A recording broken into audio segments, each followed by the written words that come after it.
బట్టతలతో బాధపడుతున్నారా? ఆధునితనమైన పద్ధతిలో hair transplantation చేయబడును. Face clinic, Hyderabad. ఈ ప్రత్యర్థి ఎవరు అసలు?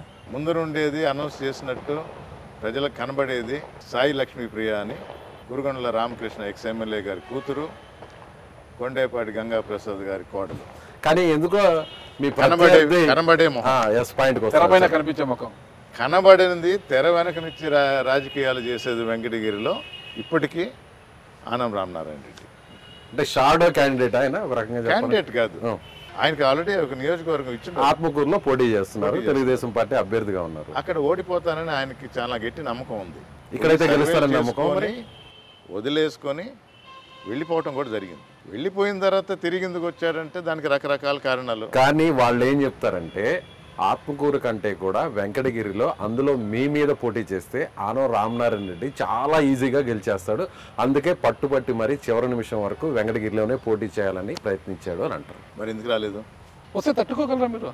మేము మా వాళ్ళు గజమాలతో స్వాగతం పలకాలని నేను ఆర్డర్ అన్నారు. మీరు రణరంగం అనండి, ఏదో అన్నారు మరి, రణరంగము, ఎన్నికల రణరంగం అది ఇదని. మీరు రణరంగం కాదు, ఇది ఒక ఫుట్బాల్ గేమ్ లాగా ఆడాలనుకుంటున్నారట. అంటే ఆనం గ్యాంగ్ వస్తే ఫుట్బాల్ ఎలా ఆడాలో చూపిస్తాననేది కూడా అంటున్నారు కదా. మీరు ఫుట్బాల్ ప్లేయరా? మీరు ఫుట్బాల్ ప్లేయర్ని. ఓకే, అందుకే గోల్ ఈజీగా ఎలా కొట్టచ్చు మీకు బాగా తెలుసునంట. మనకు తెలిసిన భాషలో మనం మాట్లాడతాం. ఓకే ఓకే, అది సందర్భోచితంగా వచ్చిన ఇది. గోల్ కీపర్ చాలా స్ట్రాంగ్ కదా కొడతారా? గోల్ కీపర్ది కాదు, ఇక్కడ ఒక సందర్భంలో ఆత్మకూరులో సభ జరిగినప్పుడు నేను ఫుట్బాల్ ప్లేయర్ని కాబట్టి నేను ఒక గేమ్కి పోల్చినప్పుడు ఫుట్బాలే వస్తుంది మాటల్లో. క్రికెట్ ప్లేయర్ క్రికెట్ గురించి కొట్టానంటే సిక్సర్ కొడతాను. అప్పట్లో కిరణ్ కుమార్ రెడ్డి అనేవారు కదా, సిక్సరే కొడతాను. ఆయన క్రికెట్ ప్లేయర్ కాబట్టి, నేను ఫుట్బాల్ ప్లేయర్ కాబట్టి అక్కడ తంతే బాల్ ఇక్కడ పడింది, కానీ ఇక్కడి నుంచి సంతపేట పోవాలంటున్నారు. ఆ టైంలో రూరల్ నుంచి కంటెస్ట్ చేయాలని, అంటే అక్కడ డేరా ఎత్తేసి అక్కడి నుంచి పోవాలంటే. సో ఆ ఫుట్బాల్ భాషలో ఫుట్బాల్ చేతులతో ఆడరు, కాళ్ళతో. వాలీబాల్ అయితే కొట్టామంటారు, హాకీ అయితే స్టిక్తో కర్రతో కొడతామంటారు, ఫుట్బాల్ అంటే కాలుతో కొట్టాలి. అది తప్పుగా అర్థం చేసుకున్నారు. అది కాలుతో తంతే అక్కడ పోయి పడ్డారు అన్నట్టుగా వెళ్ళిందంట. అది అర్థం చేసుకునే దాన్ని బట్టి ఉంటుంది. ఇప్పుడు ఈయన ఎందుకు అన్నాడు ఫుట్బాల్ ఆటగాడు కాదు కదా అంటే రికార్డ్స్ ఉంటాయి. మీరు పోల్చడంలో తప్పు లేదు, కానీ వాళ్ళు అర్థం చేసుకోవడంలో తప్పు చేసుకున్న వాళ్ళకి తెలియదు నేను ఫుట్బాల్ ప్లేయర్ అని. నాకు ఒక రికార్డ్ కూడా ఉంది స్కూల్లో. మీరు I have not lost a game. ఒక గేమ్ కూడా నేను కెప్టెన్ గా కూడా ఉన్నాను. నా కెప్టెన్సీలో స్కూల్లో ఇప్పటికీ రికార్డ్. నేను ఒక గేమ్ కూడా ఓడిపోలే. కెప్టెన్ మీరు? కెప్టెన్ గా ఉన్నాను. ఓకే, క్రీడలు అయితే కెప్టెన్ గా ఉన్నారు. రాజకీయాల్లో కెప్టెన్ ఎప్పుడు అవుతారు? 24 జూన్ 4వ తేదీ. అంటే తండ్రి తల్లి ఇద్దరు కూడా వెంకటగిరి నియోజకవర్గంలో ప్రాతినిధ్యం వహించారు. తండ్రి గారు ముఖ్యమంత్రి కూడా అయ్యారు. వాళ్లకు వారసత్వంగా వచ్చిన మీరు రెండవసారి అదృష్టాన్ని పరీక్షించకపోతున్నారు. మరి ఖచ్చితంగా అదృష్టం వరిస్తుంది అనే నమ్మకం గట్టిగా ఉందా మీకు? ఇప్పుడే చెప్పాను కదా. అవునా? ఎప్పుడు అవుతారంటే జూన్ 4వ తేదీ. No doubt, 100%. కానీ అవతల బలంగా ప్రయత్నిస్తున్నారు మిమ్మల్ని ఓడించడానికి. నేదురుమల్లి కుటుంబం పైన పై చేయి సాధించాలని ఆనం కుటుంబము కంకణం కట్టుకుందట. చూసారా? మీరే అన్నారు, నేను అనలా, మీరే అన్నారు.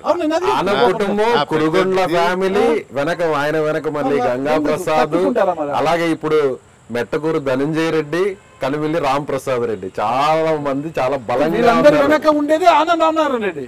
ఇందరినీ గంపగుత్తుగా మీపై గుసుగొలుపుతున్నారట. తెలుగుదేశం జిల్లాకు ఒక మీటింగ్ పెడితే తిరుపతి జిల్లా మీటింగ్ చంద్రబాబు నాయుడు గారు వెంకటగిరిలోనే పెట్టారు. అది కూడా తెలియదేమో మీకు. అక్కడే పెట్టారు. ఓకే, ఉన్నారు. మీకోసమే పెట్టారంటారా? మేబీ అక్కడ శక్తి చాలక.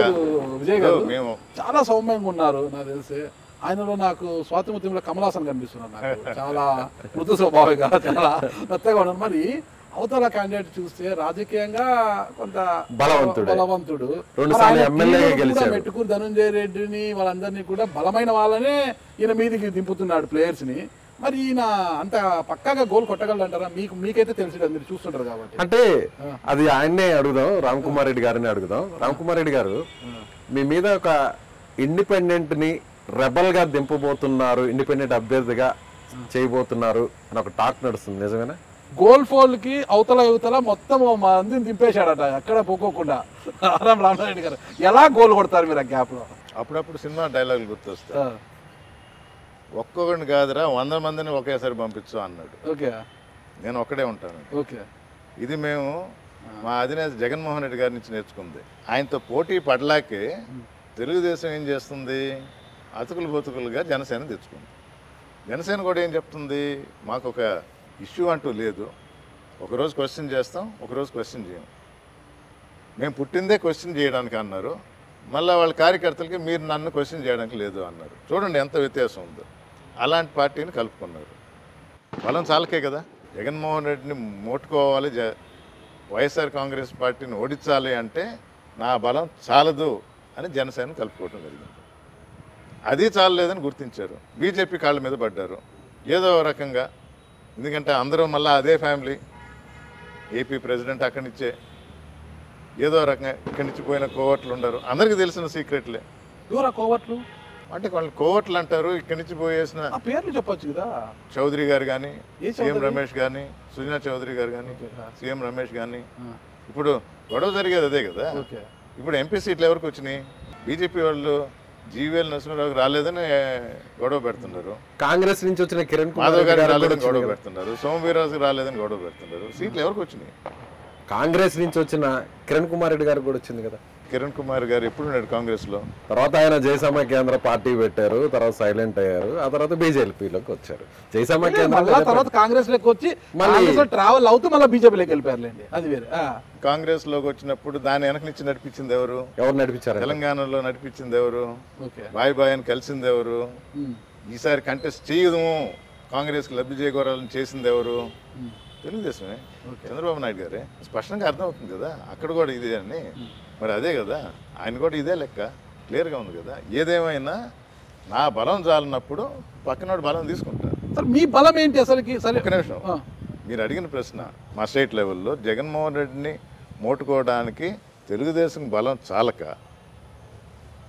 జనసేన కూడా కలిపినా చాలదని బీజేపీని కలుపుకున్నారు. వెంకటగిరిలో నా మీద ధీటుగా ఒక వ్యక్తిని పెడితే అది చాలకే కదా. మీరు చెప్పిన ఇన్ని పేర్లు అంతమంది కలిసి నా మీద పడ్డారు అంటే ఒక్కోడు బలం చాలక ఇంకా కావాలా ఇంకా కావాలా, రామ్కుమార్ రెడ్డిని మోట్టుకోవాలంటే ఇది చాలదు, ఈ ఒక్కరిది చాలదు, ఇంకొకరు చీకటి రాజకీయాలు ముందర వెనక ఇంకోని కలపండి, అందరిని కలుపుతున్నారు.